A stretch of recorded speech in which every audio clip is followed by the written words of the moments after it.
Rancunier. Guy Parmelin, UDC terrien vaudois, bien vaudois. Ces vaches donneront du chasse-là le jour où il se mettra à critiquer les centrales nucléaires, car il ne voit pour l'instant aucune alternative crédible à l'atome et s'en prend vertement à la conseillère fédérale Doris Leuthard. L'UDC prédit déjà une Suisse obligée de s'éclairer à la bougie. Pas mal pour un parti qui aime la bonne Suisse d'antan. Christophe Darbelay, c'est vrai qu'on a envie d'être d'accord avec lui, de dire qu'après Fukushima, c'est une décision quand même raisonnable du Conseil fédéral. Alors, l'avenir va le dire, parce qu'en tout cas, à ce jour, on a vraiment l'impression que c'est pas une décision rationnelle, qu'il a exprimé quelque part un cri du cœur, le Conseil fédéral, en tout cas la majorité du Conseil fédéral. On a pu entendre qu'ils étaient 4 contre 3, ça je ne sais pas. Mais maintenant... 4 femmes contre 3 hommes. On a pu entendre, je ne sais pas si c'est 4 femmes contre 3 hommes, mais on a pu entendre que le score était de 4-3. Maintenant, on arrive aux exercices pratiques. C'est au pied du mur qu'on connaît le maçon, et puis on va voir, et je ne pense pas que c'est paradoxalement mercredi 8 juin où nous avons le grand débat que tout va sortir, mais c'est au moment dans une année, je pense à peu près, que le Conseil fédéral viendra dans les détails avec des projets concrets, chiffrés, avec des dates précises, des conséquences qu'on les connaîtra parce qu'on va se prononcer sur des cas concrets. Et aujourd'hui, force est de constater qu'on est extrêmement dans le vague. Alors, on va revenir tout de suite là-dessus, Christophe Darbelay.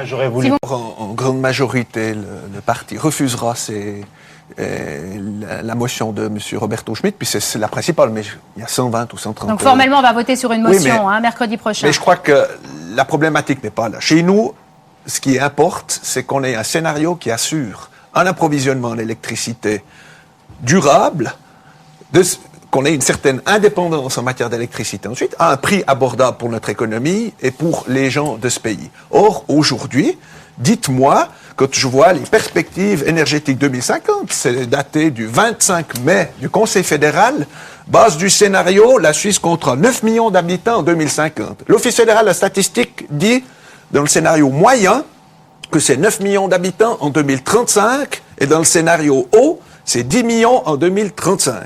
Ça fait déjà 15 ans de différence.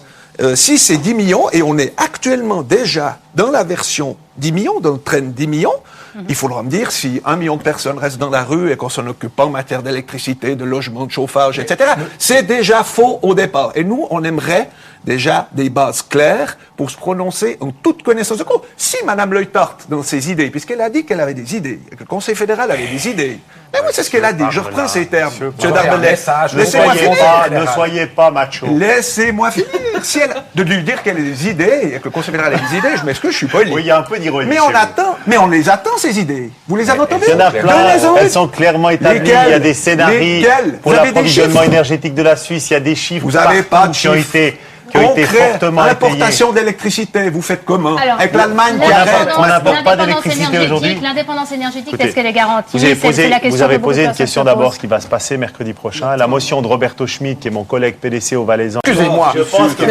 Pellon a raison. Guy Parmelin, M. Pellon a raison au sens que la Suède et la Finlande, je suis allé voir en juillet passé comment ce qui procédait, ont installé des dépôts, c'est des dépôts souterrains, mais il y a un laboratoire où ils sont sous surveillance, ils sont déjà à la source, ils sont déjà scellés. Aujourd'hui, les nôtres, ceux qui ne sont pas médicaux, parce qu'il y a encore tous les déchets médicaux de radiologie, entre autres, mais ils sont... Les déchets, ils ne sont pas sur votre exploitation. Non, mais ils sont à Wurenlingen, dans un dépôt, ils sont à la source sécurisée, en attendant qu'on trouve une solution définitive. Les déchets à haute teneur radioactive doivent aussi, pendant un certain temps, se refroidir. Et c'est pour ça qu'on a une certaine marge de temps. Maintenant, on détermine les lieux éventuels, et après, à chaque étape, la population et le Parlement, naturellement, va pouvoir se prononcer. Mais ce qui se passe en Suède, en Finlande, on ne fait pas un trou, on met les déchets, on ferme, on s'en occupe plus. Il y a un laboratoire de surveillance. Vous avez les pieds sur terre, enfin, c'est ce que je pensais des paysans. Dans la terre. Dans la terre. Vous n'avez pas peur, vous, quand même, de ces déchets? Non, mais le terrain auquel je suis, à côté de la gendarmerie de l'autoroute, ne semble-t-il pas convenable pour ce genre?